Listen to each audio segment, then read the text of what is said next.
Assalamualaikum warahmatullahi wabarakatuh. Selamat siang semuanya. Perkenalkan, nama saya Winda Novita Ramadan. Saya adalah mahasiswa di program studi gizi di Universitas Singapura Bangsa Karawang.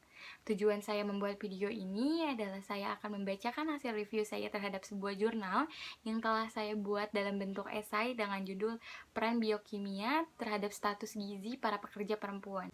Saat ini, perempuan tidak hanya bisa berperan menjadi ibu rumah tangga saja. Ia dapat berperan menjadi sektor ganda, yaitu dengan berperan pada sektor publik dan sektor domestik. Pada sektor publik, perempuan bisa berperan menjadi pegawai pekerja sesuai dengan kemampuan yang ia punya. Pada sektor domestik, perempuan bisa berperan menjadi seorang ibu rumah tangga. Bahkan, sensus penduduk yang meneliti tentang publik menyatakan bahwa pekerja perempuan itu jumlahnya lebih banyak, yaitu sebesar 38,1 juta jiwa. Namun sangat disayangkan bahwa tenaga kerja perempuan dilansir memiliki kerentanan yang sangat khusus terhadap masalah kekurangan gizi. Salah satu keadaan yang dapat mendorong terjadinya masalah gizi pada tenaga kerja perempuan, yaitu di mana sebagian besar tenaga kerja perempuan itu berasal dari sektor sosial yang sangat rendah. Hal ini tuh dapat disebabkan karena kurangnya pendidikan dan keterampilan mereka yang akan berpengaruh terhadap pengetahuan mereka terhadap penilaian gizi. Selanjutnya, terdapat faktor biologis, yaitu di mana seorang perempuan yang sedang mengandung, haid, kehamilan, masa nifas, ataupun menopause juga menjadi salah satu pendorong terjadinya defisiensi gizi. Keadaan tersebut dapat menjadi masalah gizi apabila tidak mampu mengimbanginya dengan konsumsi gizi yang cukup dan tepat. Seiring dengan perkembangan waktu, tenaga kerja perempuan juga semakin bertambah banyak. Oleh karena itu, kebutuhan zat gizi pada perempuan juga membutuhkan perhatian yang sangat khusus. Karena itu, kita juga memerlukan perhatian asupan gizi yang cukup sehingga mampu menghasilkan daya tahan tubuh yang baik untuk mempertahankan kesehatan dan status gizi yang baik pada tenaga kerja. Status gizi yang mampu dinilai baik itu dapat menciptakan daya tahan tubuh yang optimal sehingga dapat meningkatkan efisiensi dan peningkatan produktivitas saat bekerja. Namun, status gizi yang dinilai buruk yaitu ketika status gizi yang tidak terpenuhi dan dari kebutuhan dapat menurunkan daya tahan tubuh. Akibatnya, efisiensi dan produktivitas saat kerja itu dapat menurun. Status gizi itu adalah keadaan di mana tubuh dapat dinilai dari konsumsi makanan serta penggunaan zat-zat yang ada di dalam tubuh. Asupan energi yang dinilai berlebihan tidak dapat diimbangi dengan pengeluaran energi yang seimbang dengan latihan fisik, itu akan menyebabkan terjadinya penambahan berat badan.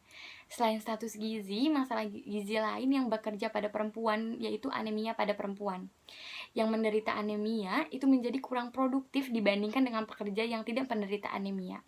Hal ini dapat disebabkan karena pada penderita anemia mengalami penurunan kapasitas transportasi oksigen dan terganggunya fungsi otot yang dikaitkan dengan defisiensi zat besi atau Fa.